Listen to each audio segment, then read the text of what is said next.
Alfa beta metodas. Teoriškai, tai ši procedūra yra ekvivalenti minimakso metodui, kuris pagalba visada gaunamas tas pats rezultatas, bet žymiai greičiau. Nes tam tikros medžio atšakos pilnai pašalinamos iš tolimesnės analizės. Šios procedūros pagrindė guli idėja Džono McCarthy apie dviejų kintamųjų panaudojimą, kurie pažymėti kaip alfa ir beta. Pagrindiniai šio metodo idėja sudaro palyginimas geriausių vertinimų gautų panaudojant išnagrinėtas atšakas su geriausiai numatomom reikšmėm, likusiam reikšmėm.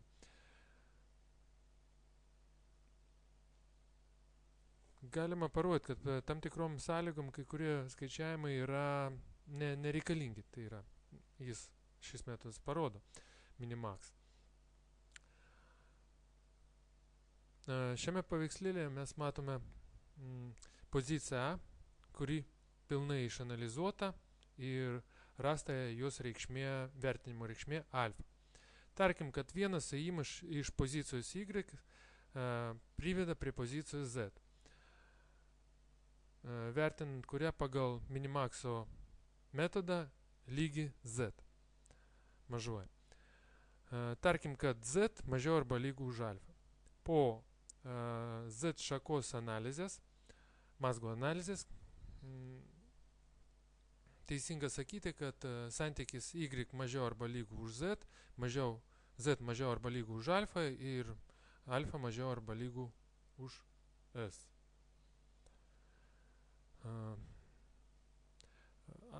Medžio atšakos išeinančius iš mazgo Y gali būti atkirsti. Tai yra alfa atkirtimas.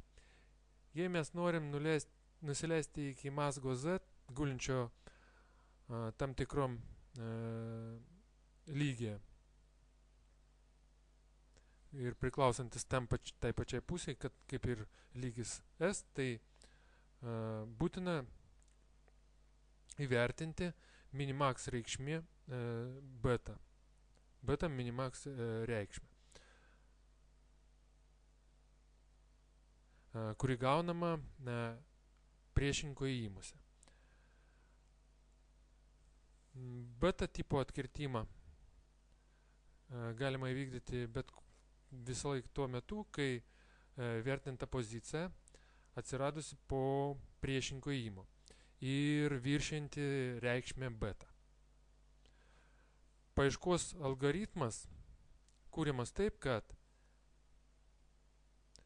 savo įėjimų įvertinimas ir priešininkų įėjimai sulyginimus analizuojant medžio reikšmės ir beta reikšmės atitinkamai.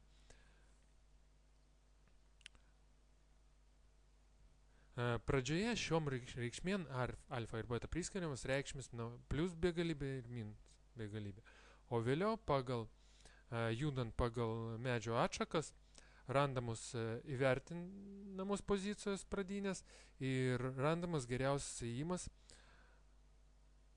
vienam iš priešininkų.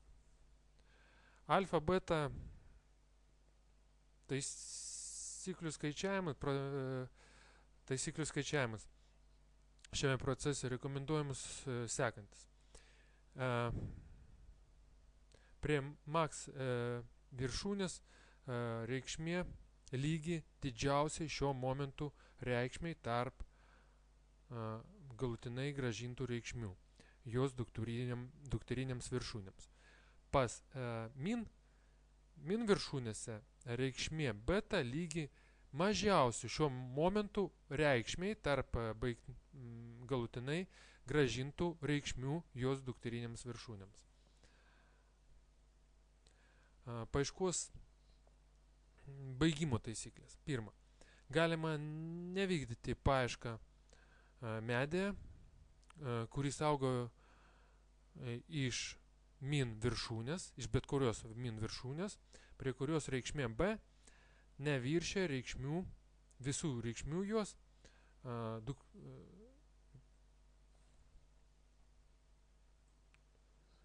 prie max viršūnių tėvynių. Galima nevykdyti paieškos pošakoje, kurie auga iš bet kurios max viršūnės ir prie kurios reikšmė ne mažesnė beta reikšmės visų jų tėvynainių min viršūnių. Čia rutuliukus pozicijos vertinimą ir stačiakampis įvertintas pozicijos.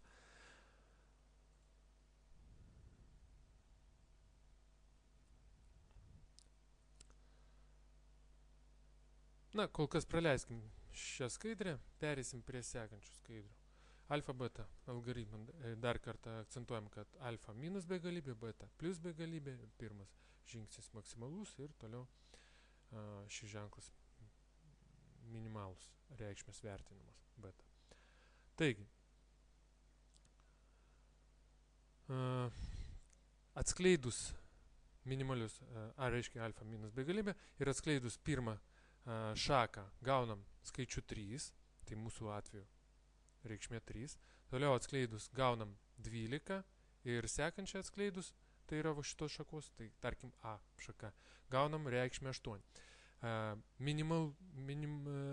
Minimali reikšmė mūsų atžvilgiu yra 3. Mums tinkamiausia, kurią mes norėtume nagrinėti toliau.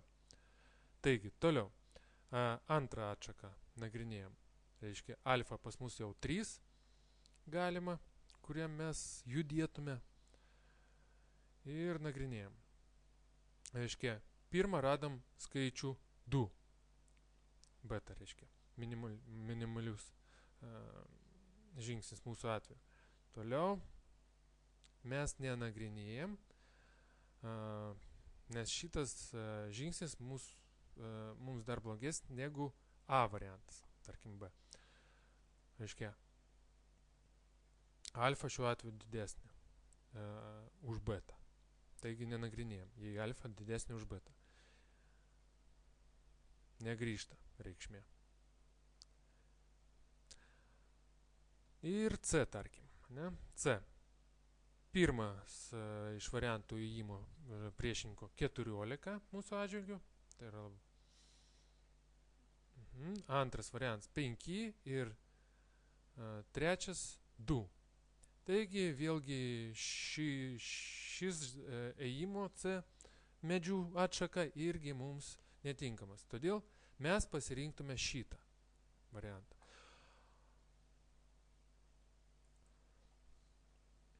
Na ir toks klausimas. Atsakykite į klausimą, kokiu atveju šitą atšaką nagrinėti toliau. Tikriausiai jums kyla atsakymas, jeigu būtų skaičiukas 4. Pavyzdžiui, čia jau būtų vėlgi 2, toliau šitą nenagrinėtų. Jeigu būtų čia 14, 5 ir 4, kurį reikšmė alfa įgytų. Taip, jinai įgytų reikšmė 4 tuomet. Bet šiuo atveju dar vėlgi jinai neįgytos reikšmės ir pasilieka prie trejeto. Reiškia, nagrinės tik šitą atšaką. Geriausias sprendimo būdas va šitas. O šitų mes iš vis atkertam. Ir šitą teko išnagrinėti iki galo, kadangi šitos reikšmės beta buvo didesnės ir tik ši reikšmė buvo mažesnė.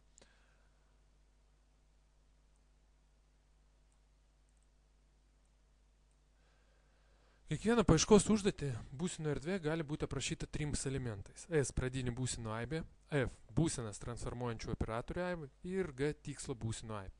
Kai uždavinys ir dalinė jo atveju aprašyti trijulė SFG, tai sprendimo tikslas rasti kelią būsino erdvėje. Ir čia dabar šiek tiek panagrinėsim ir arba grafas. Uždavinių skaidimą į dalinius patogu vaizduoti grafą. Tada sprendinių paiešką erdvėje gali aprašyti aibių SFG3, kur operatorių aibė F suprantama kaip grafo generavimo priemonių rinkinį. Tarkim, kad uždavinį G galima išspręsti. Išsprendus, reiškia uždavinį G, gali spręsti, išsprendus uždavinį D1 ir D2 arba E1, E2, E3 arba išsprendus uždavinį F.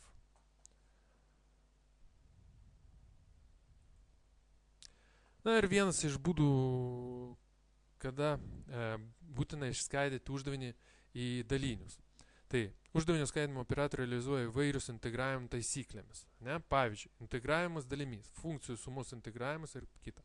Pavyzdžiui, žinoma, integravimo dalimis taisyklė. Integralas UD new lygų U iš pradžio, D new minus new DU. Ši taisyklė akivaizdžiai iliustruoja uždavinį skaidymą dalimis. Aišku, kad UD new bus išspręsta tik tada, kai abu integralai bus išspręsti. Tai yra ir grafas šiuo atveju. Na ir praktikumas. Per praktikumą jums reikia susirasti euristinių sprendinių paieškos perrinkimo metodus panagrinėti. Sekančių skaidrį pamatysit, kokie egzistuoja aplamai. Galite daugiau rasti be abejo. YouTube yra įvairios pamokėlės, kaip sukurti pavyzdžiui, ar kryžiukų nuliukų žaidimą, kurį spręstų algoritmą naudojant Minimax ar Minimax su atkirtimu alfabetą, tai yra. Nu ir pateikti ataskaitą, išnagrinėti sprendimų paieškos metodus ir jų pavyzdžius. Siūlyčiau nagrinėti šitaip.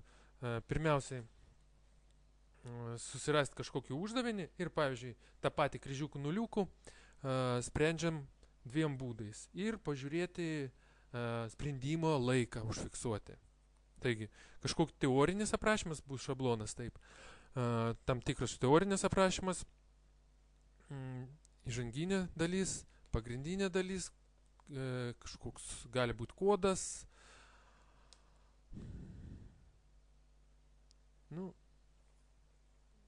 Ir dviem metodais išspręstas uždavinys.